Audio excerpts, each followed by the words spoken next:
السلام عليكم متابعين جرمايا. في أطفال يخافون من الظلام، لكن في طفل كان الظلام هو بيته. قصة اليوم واقعية وانقالت على لسان صاحبها بنفسه، وما زالت بعض التفاصيل بدون تفسير إلى يومنا هذا. وأهلا فيك في قناة جرمايا، هنا تسمع الرعب الحقيقي، قصص ما هي من الخيال لكنها تخليك تشك باللي حولك. اشترك في القناة ونبدأ القصة بعد الانترو.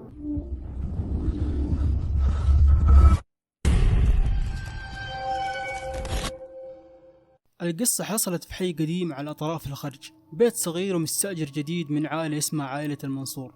الأب موظف في شركة توصيل، والأم معلمة، وعندهم ولد واحد اسمه فهد وعمره 5 سنين.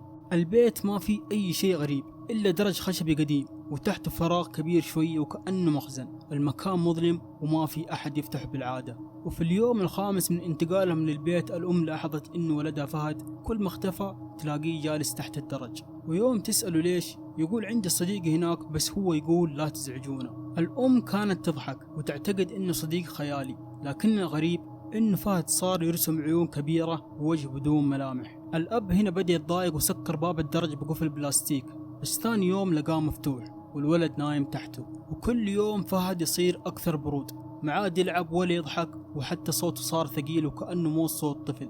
ويوم أمه تصحيه من النوم يقوم هو يقول هو ما يبغاني أطلع، ويقول الناس هنا كذابين، وهذه الكلمات اللي كانت تطلع من لسانه. وفي ليلة الجمعة الساعة 2:30 فجر، الأم سمعت فهد يضحك ضحكة طويلة جاية من تحت الدرج. فتحت الباب بسرعة ولقت فهد قاعد في الظلمة وجنبه ظل طفل ثاني بس أطول منه بشوية ويطالع فيها بعين واحدة. الأم هنا صاحت وجرت ولدها وطلعت بسرعة من المكان. ويوم طلعوا فوق قالت له مين هذا؟ قال له هو اسمه راشد ويقول إنه هو أحسن منك وإنك بتروحين قريب. هنا الأم انهارت وجابت شيخ على طول يقرأ على الولد. الشيخ أول ما دخل سأل في أحد يسكن تحت الدرج؟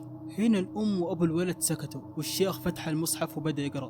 وفجأة فهد طاح على الأرض وبدأ يضحك بصوت ما هو صوته. قال الشيخ ولدكم في قريب متعلق فيه من المكان اللي تحت الدرج، وترى فيه باب تحت.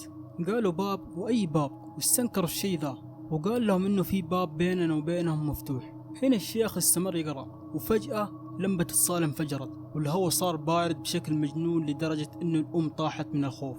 فهد في هذه اللحظة قال جملة ما راح ينسونها أبدا، قال أنا كنت تحت بس اللي رجع معاكم مو أنا. وفهد تغير من وقتها تماما، صار يصيح إذا أحد قرب من باب الدرج، وصار يرسم رسمة واحدة يوميا، والرسم عبارة عن درج وتحت الدرج وجه بدون جسم بس وجه. نقلوا من البيت هذا بعد أسبوع وتركوا كل الأغراض فيه، لكن الجار اللي سكن بعدهم طلع منه بعد 4 أيام بس. ويوم سأل صاحب البيت وقالوا له وش قصة الولد اللي كل يوم ينادي من تحت الدرج؟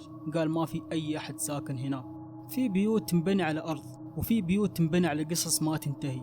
وإذا كان تحت الدرج عندك فراغ سجل صوتك فيه واسمع، هل الصوت بيرجع لك أو بيرجع مع أحد ثاني؟ اشترك في قناة جرمايا ولا تنسى اللايك والاشتراك. وقصتنا الجاية تتكلم عن شقة مسكونة بطلاسم منفك سحرها إلى الآن.